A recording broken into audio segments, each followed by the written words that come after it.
ವಿದ್ಯಾ ಬಂದಿಲ್ಲ ಅಂದ್ರೆ ಏನು ಅರ್ಥ? ಅವನು ಹಾಗೆಲ್ಲ ತಪ್ಪಿಸ್ಕೊಳ್ಳಲ್ಲ. ಎಲ್ಲ ಕಡೆ ಸರಿಯಾಗಿ ಹುಡುಕಿದ್ಯಾ ನೀನು? ಎಲ್ಲ ಕಡೆ ಹುಡುಕ್ದೆ, ಎಲ್ಲೂ ಕಾಣ್ತಾ ಇಲ್ಲ. ಸರಿ, ಅವನು ಇಲ್ದಿರೇನಂತೆ, ನೀನಿದೆಯಲ್ಲ, ಅವ್ನ ಕೆಲಸ ಎಲ್ಲ ನೀನೇ ಮಾಡೋಗು. ಅದನ್ನ ನಾನು ಹೇಗೆ ಮಾಡೋಕ್ಕೆ ಸಾಧ್ಯ? ಹೇಗೆ ಮಾಡ್ತೀಯಾ ಏನು ಮಾಡ್ತೀಯಾ ನನಗೆ ಗೊತ್ತಿಲ್ಲ. ಅಂದ್ಕೊಂಡಿದ್ದ ಕೆಲಸ ನಡಿಬೇಕು, ಯಾವುದೇ ವ್ಯತ್ಯಾಸ ಆಗಬಾರ್ದು. ಆದ್ರೆ ಅಲ್ಲ, ಆ ಕೆಲಸ ನಿನ್ನ ಹೊಣೆ. ಮಾಡಲೇಬೇಕು, ಮಾಡೇ ಮಾಡ್ತೀಯಾ. ಹೋಗೋ.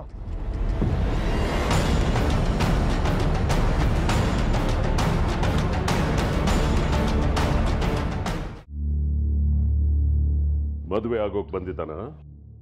ಅವನ ಮಾತಿನ ಅರ್ಥ ಹಾಗೆ ಇತ್ತು. ಹುಡುಗಿ ಯಾರಂತೆ? ಹೇಳಲಿಲ್ಲ ಅವನು. ಏನ್ ಯೋಚನೆ ಮಾಡ್ತಾ ಇದೀಯಾ? ನನಗೆ ಅರ್ಧೋಕ್ತಿಗಳು ಇಷ್ಟವಾಗೋದಿಲ್ಲ. ಏನ್ ಹೇಳ್ದ ಹೇಳೋ?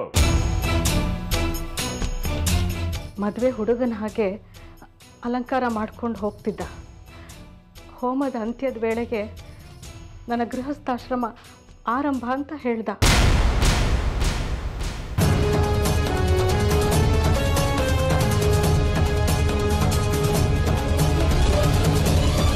ಹಾಗನ್ನೋ ಬಡವೋ ಎಲ್ಲಿ ಅವನು?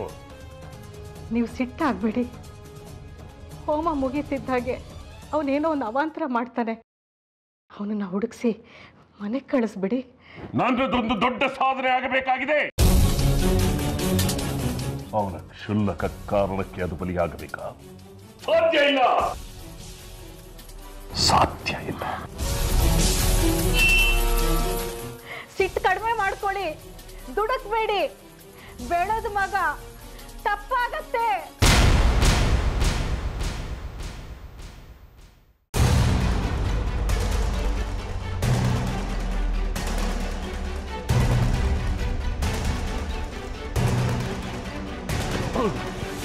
ವಿದ್ಯಾ, ವಿದ್ಯಾ, ಎಲ್ಲೆಲ್ಲ ಹುಡ್ಕೋದಿಲ್ಲ, ಇಡೀ ದೇವಸ್ಥಾನ ಹುಡುಕಿದ್ನಲ್ಲೋ. ಹೇಳು ಮೇಲೆ ಹುಡ್ದಿದೇನೋ? ಥೂ ನಿನ್ನ. ಏಯ್ ಶಿಖಯ, ಯಾವಾಗ ಹೇಳ್ತಿದೀಯಾ? ತಪ್ಪು ಮಾಡ್ತಿದ್ಯಾ ನೀನು? ಬಾಲಿ ಸಚ್ಚಣ ಇನ್ನಕ್ಕೋಸ್ಕರ ಕಾಯ್ತವನೆ.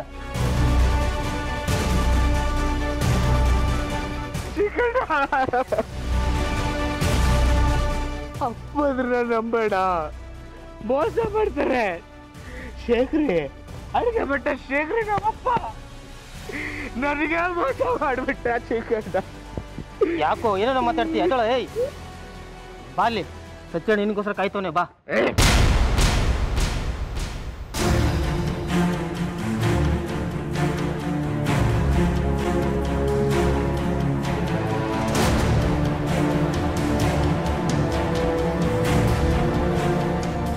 ಯಜಮಾನ್ರೆ, ನನ್ನ ಕ್ಷಮಿಸ್ಬಿಡಿ. ನಮ್ಮಪ್ಪ ಸರಿ ಇಲ್ಲ, ನನಗೆ ಮೋಸ ಮಾಡ್ಬಿಟ್ಟ. ನನಗೆ ಸೇರ್ಬೇಕಾದ ಆಸ್ತಿಪತ್ರನ ಕದ್ಬಿಟ್ಟ. ಯಜಮಾನ್ರೆ,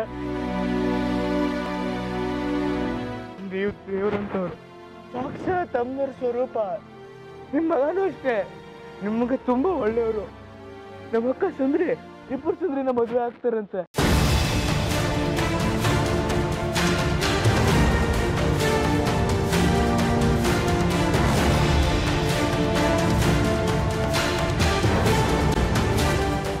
ಯಜಮಾನ್ರೆ, ಇನ್ ಮುಂದೆ ನಾನು ಸಚ್ಚಿ ಅಣ್ಣನ ಸೇವೆ ಮಾಡ್ಕೊಂಡಿದ್ ಬಿಡ್ತೀನಿ. ಯಜಮಾನ್ರೆ, ಇನ್ನೇನ್ ಸ್ವಲ್ಪ ಹೊತ್ತು ಎಲ್ರ ಮುಂದೆ ಸಚ್ಚಿ ಅಣ್ಣ ನಮ್ಮ ಅಕ್ಕಂಗೆ ಹಾರ ಹಾಕ್ತಾರೆ.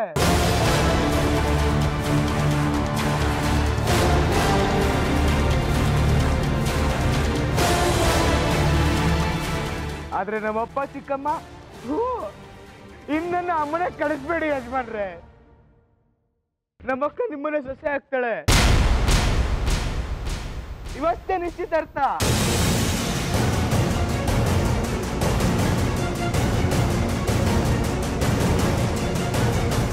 ಇನ್ನನ್ನ ಮನೆಗೆ ಕಳಿಸ್ಬೇಡಿ. ಯಜಮಾನ್ರೆ, ನಿಮ್ ಜೊತೆನೆ ಇಟ್ಕೊಬಿಡಿ.